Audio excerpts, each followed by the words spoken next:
Sorry, I had a question before we start. Call is now being recorded. We are recording, Ron, just so you know. Okay, good. Cash, I just had a question. Are we, as a state, did they not renew Plato? I don't know. I don't believe the state adult ed department renewed Plato. The last I heard, another department within the state was in negotiations with Plato, and I believe there's an account up and running. Have you talked to Tina recently? No, but I heard Christian and Susan say that it probably wasn't renewed. So because I can't access my account anymore. So yeah, so the adult ed count is no longer running, is my understanding.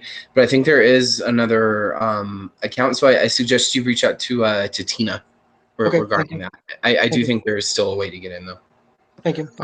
Ron, just to add to that, I collect data each month from the program, all the programs that we support, and I kind of stopped doing it with Plato a couple months ago, but I still look on there, and there's still accounts open in several individual programs, and they're attached to another account of some kind.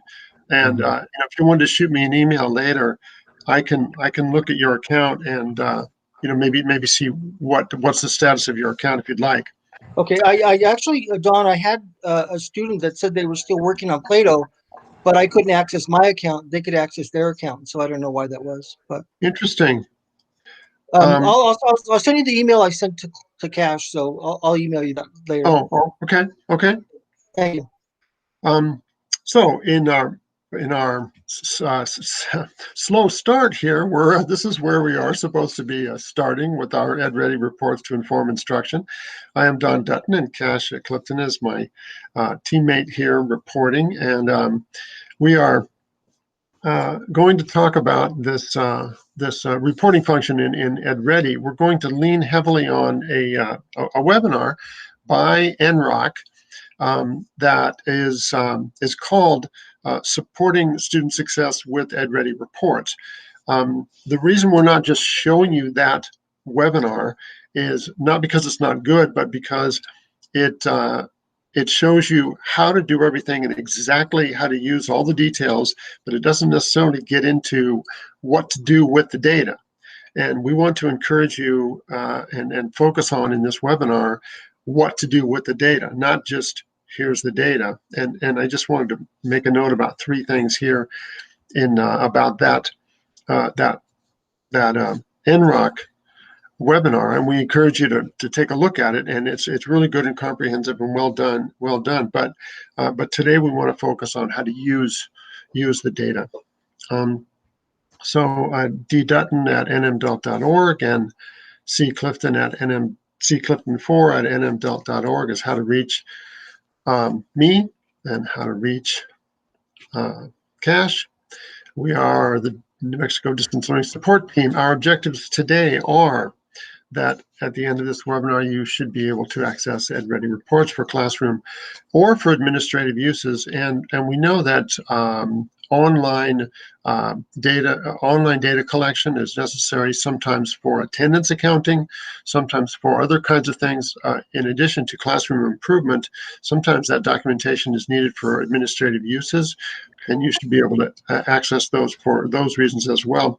And also see how demonstrated methods of using the data can help you inform instruction. And then, of course, the student part is real important as well. How students can be self-guided using the Edready reports. The reports we're going to be talking about today are the class details overview report, the summary report, which in my case, when I look at this state reporting, I get about 30,000 lines of data. And you shouldn't get that much, but it's everything the student does, and I'll be going over that. And then, of course, the student reports and advanced reporting and self-directed learning and student account data. Here, we were going to ask the question under the term intrusive instruction. Here's our first Nearpod collaborative board. We've already talked about this a little bit because we were late getting started, and Don, you shared quite a bit, but if you could add answer the question, how do you intervene? I don't know if intrusive instruction is exactly the right term, but we want to encourage teachers to intervene when they look at a report and see that a student has studied not at all in the instructions, but has taken 20 tests or something like that. How do you intervene when your students are struggling?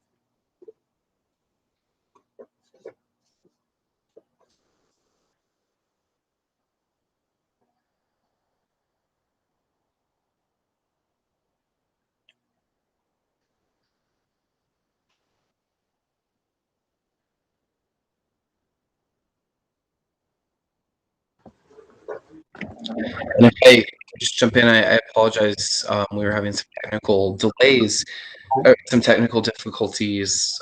So if you could join us in Nearpod, so be sure to keep Google Meet open because that's where we're going to have our audio. But in a new tab, go to join.nearpod.com. There is a link that I just chat, and you can join with a custom code we have there, H5GPU, and that is also in the chat. So if you would please join, and then you can post to our Collaborate board. I'm going to move over to Nearpod then. Yep, so it'll ask for your name. Okay, excuse me, I'm going to join that link here in the chat.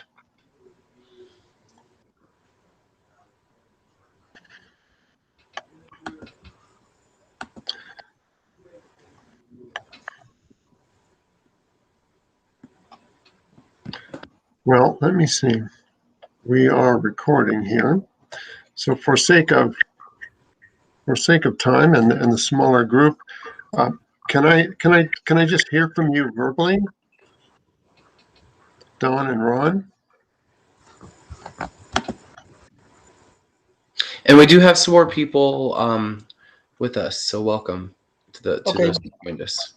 So what I do, this is Ron. What I do is I want to try to meet with the students through Google Meet, and then have them share whatever problems or whatever they're working on, whatever they're struggling with, so that we can go over it together and see how they can come up with the answers. Nice, Ron. Your students are good with Google Meet. They generally can get on. Their connections are good. That kind of thing. Yes, yes. Nice. They know Google Hangout and they know Google Meet. So yes. And you meet individually with students, correct? Yes. I do have Google Meets where we meet as a class. Right. But then I can meet with them individually. I can also do Hangouts with them too.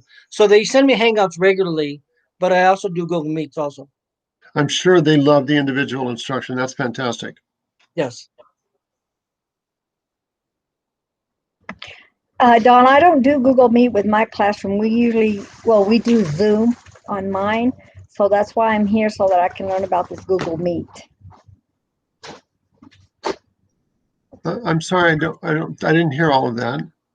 I said, I don't do Google Meet in my classroom, but that's why I'm here, so that I can learn more about the Google Meet.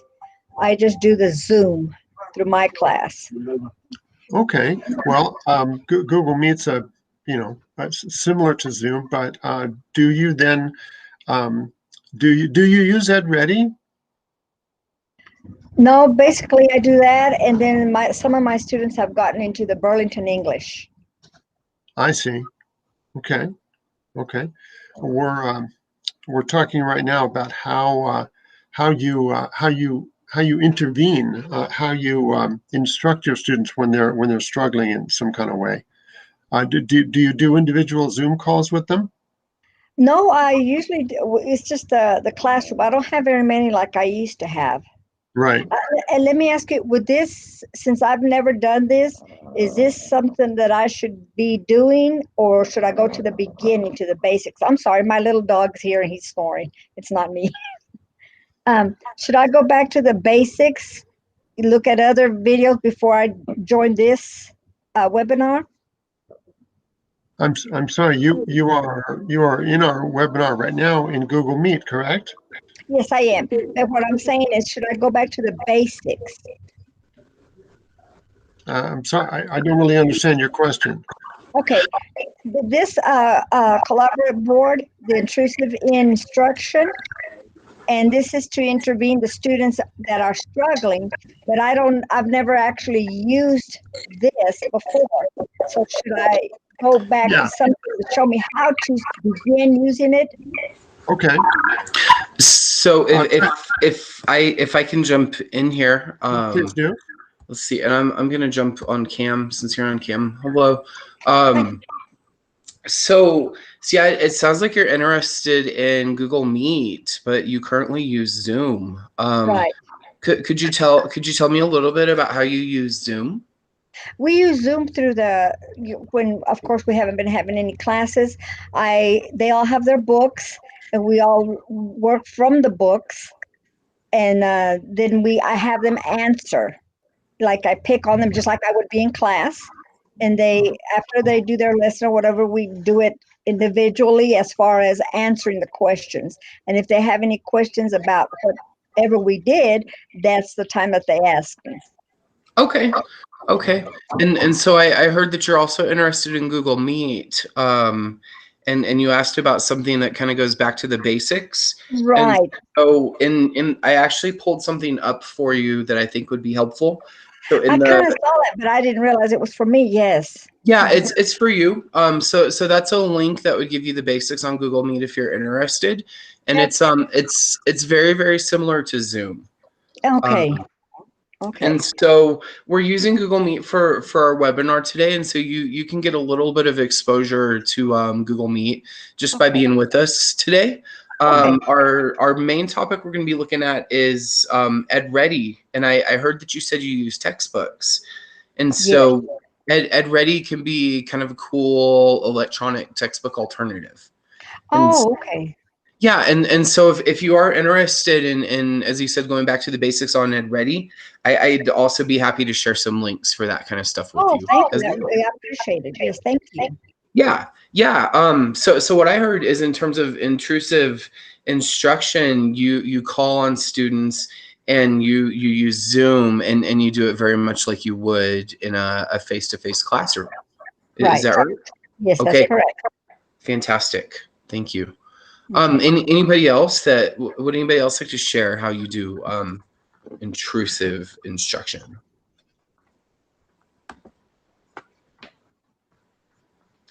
Well, Dawn Adkins posted in Nearpod and said, I encourage them to look at the study resources in Edready if they are not doing that, and I ask them to share types of problems they are having trouble with. So thank you for sharing that. And I will turn it back over to you, Dawn. So here I jump back into the slides that we had to present the overview reports. The first one we're looking at, this is just a quick snapshot of what you see when you go to the overview report, and this tells you at the bottom here you can see students who have completed the initial diagnostic and the students who are in progress. That's important. If you have a lot of students that are in progress, haven't gotten through their diagnostic, it could be a time to intervene, catch up with those students. Sometimes that diagnostic can get kind of long with people, but we know once we get into the lessons, they can go more quickly. But here, this is an aggregate number of a really large goal we have in New Mexico. But 543 students with additional diagnostic, and the students who have improved their Edready score 454 is a really nice number that you can look at and look at your own class and your own goal and see how you're doing overall. And I'm gonna go back to the live Edready shot and show you what it looks like in your account, and how it's a little more details of it in a minute. The overview continues here with the time details at the top, the average time using Edready, and the overall time that the student is in the account, and then the average time studying resources. here, it always seems to be like this. The number in Edready is much higher than the number of actual studying resources. We know that students figure out really quickly, and the system is set up for it, that they can take tests, take the test to move on to the next level. And a lot of students just take the test and don't really look at the resource material at all, which is okay. And there's ways in the reporting also that you can look and see how much time they're spending in the student data. And then your summary score here on the bottom, the median initial diagnostic score 43 and the median Edready score, the most recent score of 82. That's a really nice number to look at your overall work of your class. Moving on to student data, the unit detail is the details of the unit, and the topic detail is the topic in each unit. So it breaks it down further. But here, just a quick snapshot with the big colored squares here that obviously there are 5, the square saying not assessed, the red meaning not ready, the yellow meaning review and doing well and mastered in those colors. And you can see that the students' names are blacked out on this screen, of course, but here we see that the first student hasn't done any work, the second student hasn't really completed anything yet, but the third student here has done quite a bit of work and has mastered all the units up to 9. Is doing a great job. That's another quick snapshot here. And the next is the topic detail, again, which shows, again, you would see your students' names in your screen, but here there are 7 topics in the first unit, and this breaks down, exactly what it is. So if you have time, if you see a lot of red, like this student in the middle here, you know that this student is going to need help in those areas. And then the last thing is the summary report. The summary report is not something that you look at in Edready. It is something you request from Edready, and they send it to you into your email in an Excel spreadsheet, and it's very, very large. It's very, very long and very wide.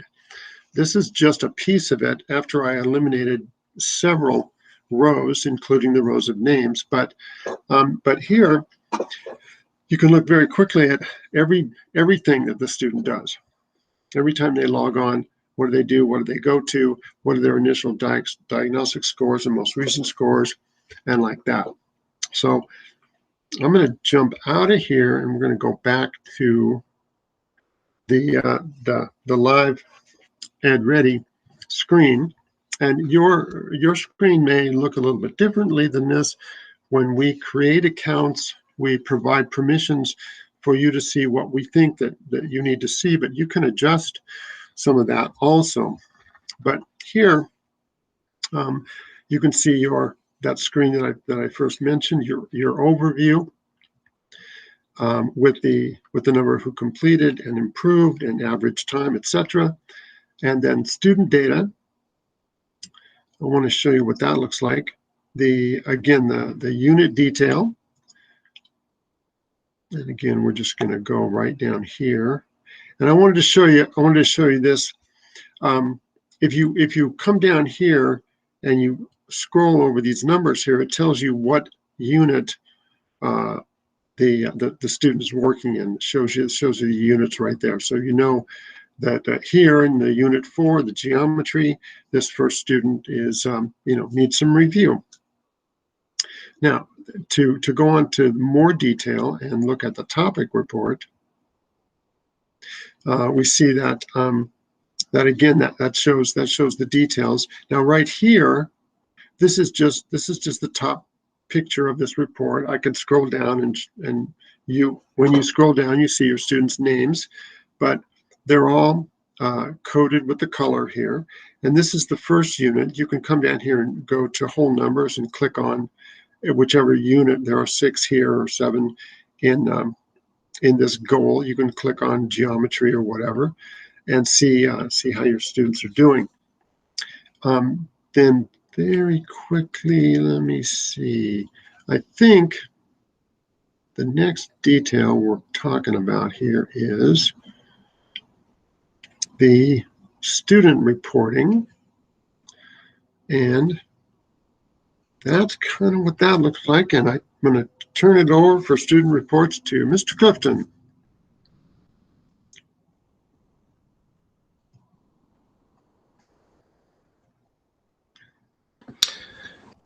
Thank I was talking with my I mic. know I need to stop sharing here. Okay. Stop presenting. And you can take over, my friend. All right. One moment, please. I just got a new device, and I'm moving slower. I got a Chromebook though, and it's been really awesome.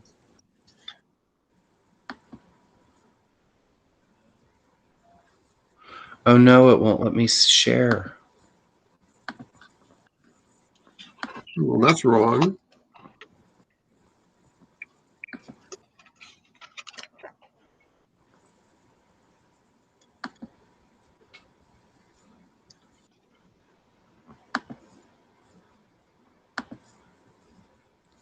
Bear with me.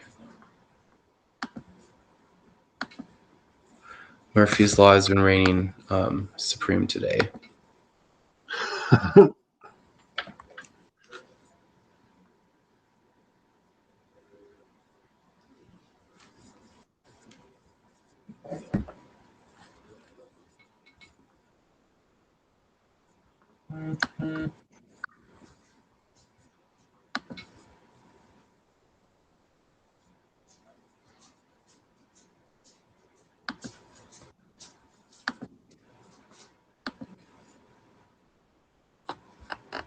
Okay, let me try again.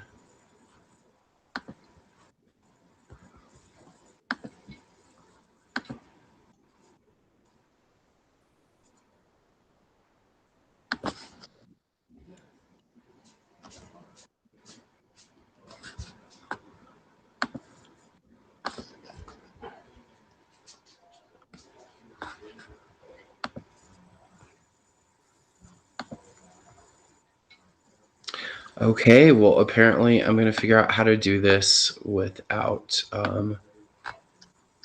screen sharing.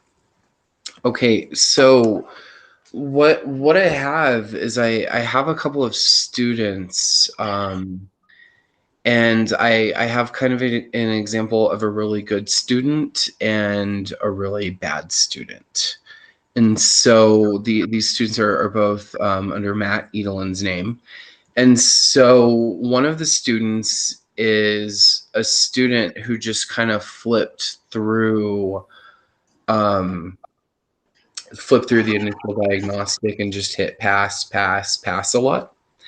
And the thing is, when you log into that student's account and you click on the goal, you're greeted by just an obnoxious amount of bright red. And so it's just red all over the screen. And so I think that can be very useful to students, because I think red usually means like stop, stop sign, red light, and it's kind of a warning thing. Versus there's an alternative version where Matt actually took his time and scored really well on the assessment, and it's full of greens and yellows. So it's very much when a student goes into the goal, they can really tell from the color key how they're doing. Is there a lot of red? And if there is a lot of red, it might mean that the student didn't really try on the diagnostic, but it also might mean that the student's in too high of a level. And so maybe they need to go back an NRS level. So what I'd kind of like to lead a discussion on is when you have a student who has all the red, and on the teacher's side you can see that they either missed a lot of questions or they just skipped a lot of questions. How do you as teachers speak with students in those moments? What kind of language do you use? What kind of interventions do you use when Edready isn't going well?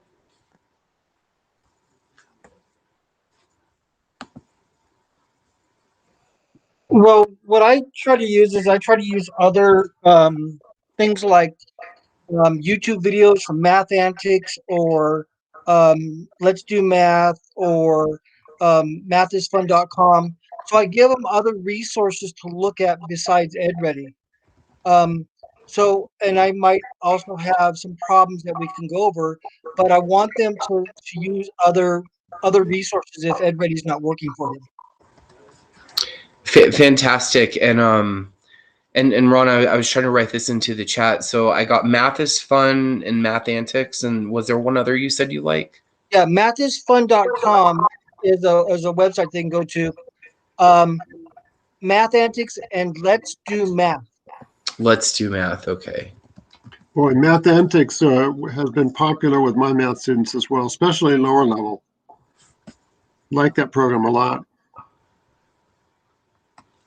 Yeah, so that's a really great intervention, is have them going to those other websites. Now, Ron, when you do that, do you send the students specific videos, or do you just kind of show them the website and have them search out their own Well, it videos? depends. I had a student that was working on fractions and taking improper fractions and making them into mixed numbers. So I would actually um, went to that video and showed them that video. Okay, fantastic. Thank you. Anybody else that would be willing to share? What do you do when you see in these reports that a student clearly isn't getting it? Whether they're just stuck because they've hit a difficult problem, or because they aren't putting in the time and effort.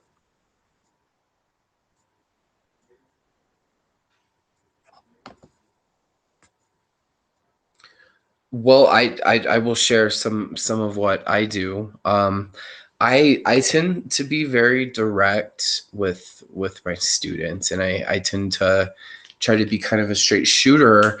And I just want to know, hey, what's the plan? And I'll call out what I see. Hey, I see you went into this report and you just clicked pass, pass, pass. Is it because you didn't understand the problems? Did you just want to get through it real quick and try to get a little bit deeper information about what is going on there, and then have a conversation with the student about what their goals are, and what do they want to get out of this. So I really like that term earlier, intrusive instruction that Dawn used. And so intrusive, keep in mind, doesn't necessarily mean that you have to be cruel. It doesn't. It's not about being mean to the students, but it is about reaching out one-on-one, or sometimes even doing a BCC. So if you see a lot of students who are kind of falling into the same trap, you often see these kind of patterns. You can use a BCC and contact multiple students at once, because I know, as teachers, especially in this online environment, our time is very, very precious and limited. So anybody else could just share any kind of intrusive instructional techniques?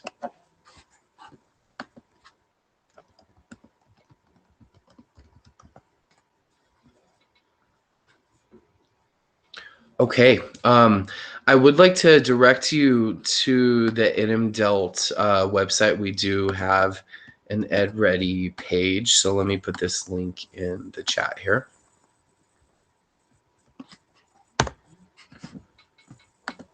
So we have this Edready page here, and there are some resources on the website in terms of study guides that other people use. So Jane Calhoun, so some of you may have previously known her as Faith Showerman, shared some really awesome templates and things that she uses on there. And then I have a couple of templates that I use with students. And so there are some templates within there in terms of developing a study plan with students when you see things that you're concerned about. Okay. So we wanted to be sure and allow plenty of time for questions. So if you're still with us in Nearpod, or if you'd like to join us in Nearpod, I'm going to share a Collaborate board here. you're also welcome to jump on your mic because there's so few of us. And I'd like to know, are there any specific questions you have, or are there any specific issues that you'd like to talk about with us?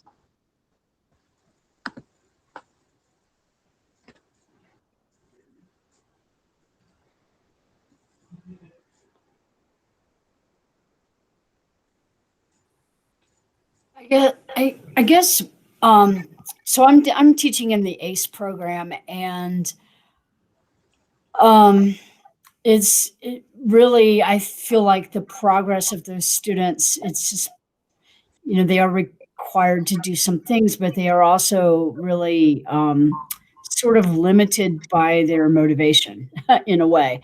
So I have some students who just don't want to do Edready, and I have a hard time with that because I think Edready is pretty awesome, and especially because what I really try to explain is you can put in 15 minutes and learn something, you know? You don't have to sit here for hours, or you can work on Edready for hours and make a lot of progress. You can do it whatever your learning style is. You can do whatever you want to. But some students just absolutely don't want to do it. And they don't even want to talk to me about why they don't want to do it. So it's hard. I'm just wondering if the rest of you who use Edready, I mean, what do you do if you What do have they do instead? someone who just doesn't? I'm sorry. What do they do instead, or as an alternative? Well, I'm also teaching math in my online classes. We Sure. do math 3 times a week, and I provide assignments in the Google Classroom.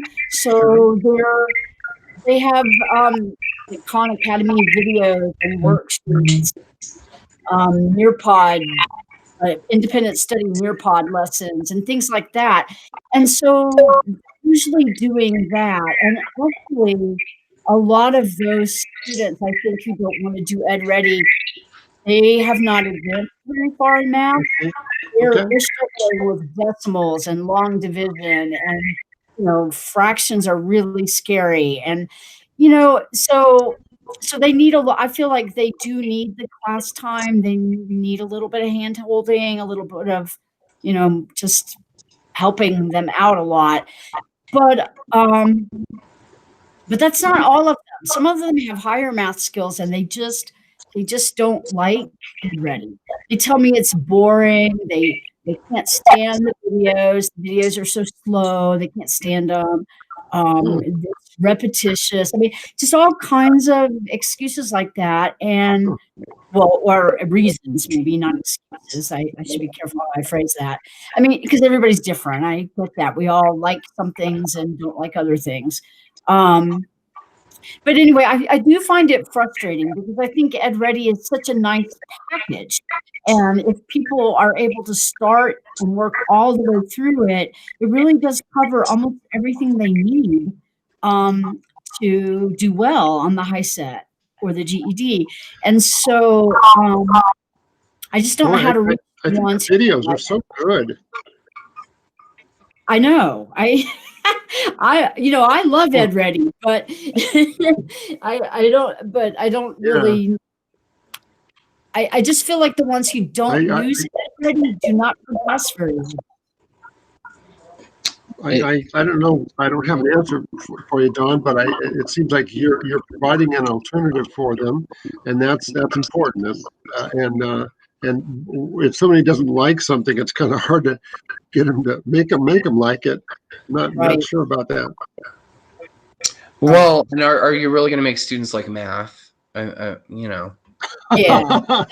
probably not going to happen. I teach it for a living, and I wouldn't say I'm in love with it.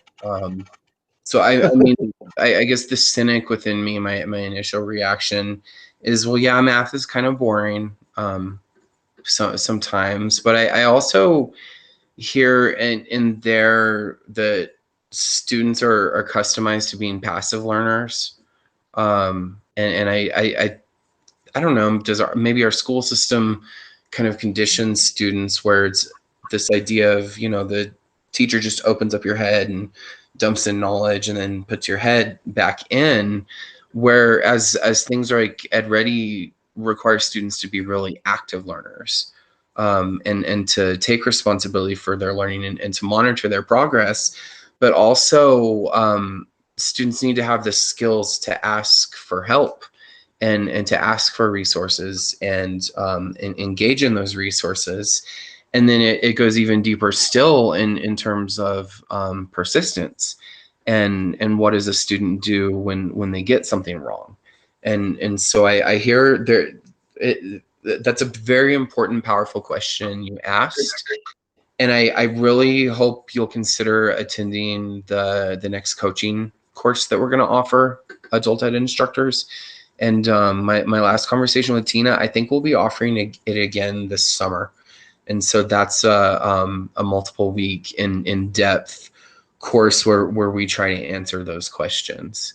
And the short answer is that they're almost kind of rhetorical. It is hard to get students motivated, but I think some of it can really start with these conversations about struggle being normal.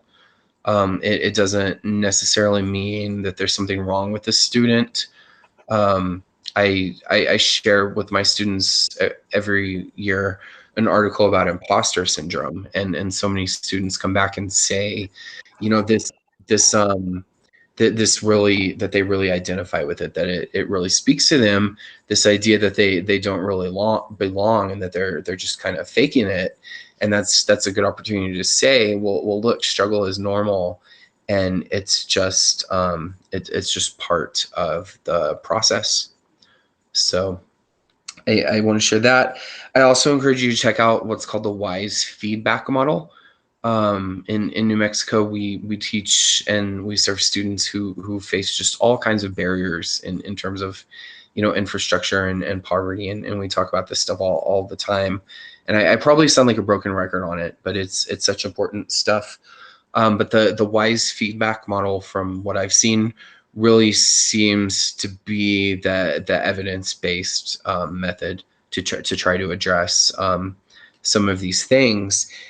And one thing I find interesting within it is that you're telling students that you have high expectations, but that you believe in their ability to achieve that. And so the WISE feedback model, it's a lot of what we already do, but it's a really nice framework that can help address some of these motivation things, at least according to the research. So I agree with Cash. I think the main goal with Edready is it is kind of dry and it's not the most exciting program, but the student has to be motivated. If they're not motivated, they're not going to do well. It has to do with their motivation level. absolutely. I mean, I had a student that finished his high set. He passed all the tests, but he spent a lot of time on Edready, and he really wanted to get that high school equivalency certificate. So he was going to put the time in. And so I think it depends on the students. So yes, it can be, some of the videos can be a little dry, but if you really want to learn the material, you're going to learn the material.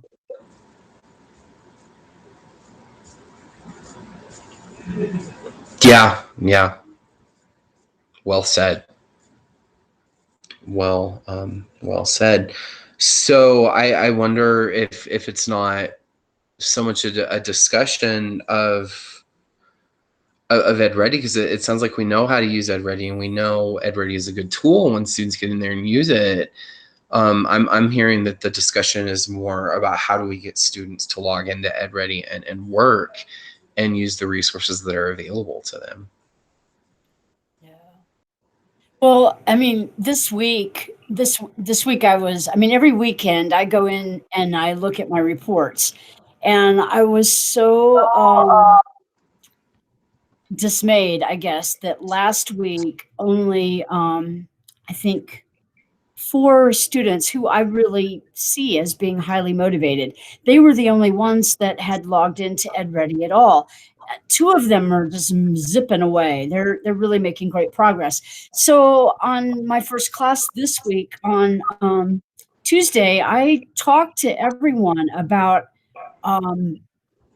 just what a great opportunity it was for them to have access to this program, and that, they were sort of wasting a resource, and that it was really good. And when I checked yesterday, the number of participants had doubled, So, I mean, I know that I think I just have to constantly keep that in front of them, and constantly do the motivational, I mean, I feel like I do some every day, but I just am gonna have to I hate using up so much class time on it, but I think it's important.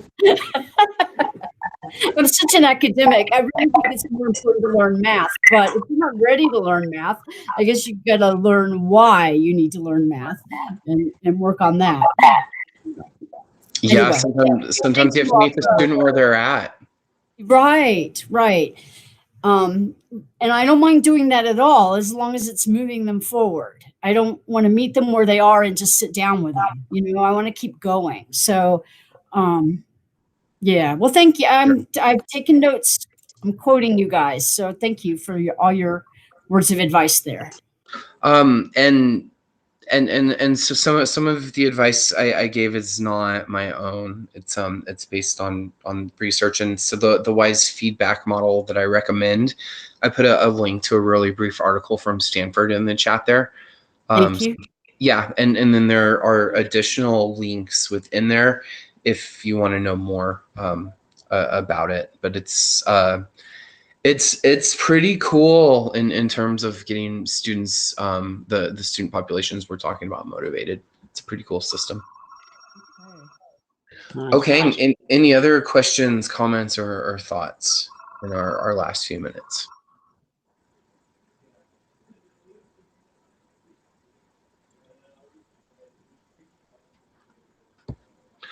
Oh, okay. Well, if I took anything away from today, it's that we need to have some bigger discussions about how to get students motivated. That we know how to use Edready. Edready is good when students use it, but how the heck do we get students to use it? And even on a more basic level, can we get students to use it? So I hope this discussion can continue. Yeah. Dawn, do you have any closing thoughts? For me, I was very pleased to hear both Ron and Dawn talk about their individual contact, one-on-one contact with students, which I guess everybody does. Sometimes I wonder if everybody does, but I think is a very good thing. Mm-hmm. I just want to mention real quick that I sent both of you the Google form, the link to the Google form where you can answer 6 or 7 questions about the webinar today for us, if you would. Send it to your NMDL email accounts. Okay. Thank you. And you said both. We also have Fatima here, if you wouldn't mind sending that. Oh, I couldn't find her email in that name. I'm wondering, is there another name? Be happy to send that. And okay. And Dawn, would you go ahead and stop the recording? Yep, I will. Okay. Apologies again about all the technical problems today. Good grief. Sorry about that. Thank you guys very much. It was helpful. Thank Yes. you, Ron. Thank Thank you. you. Thank you very much. Very helpful.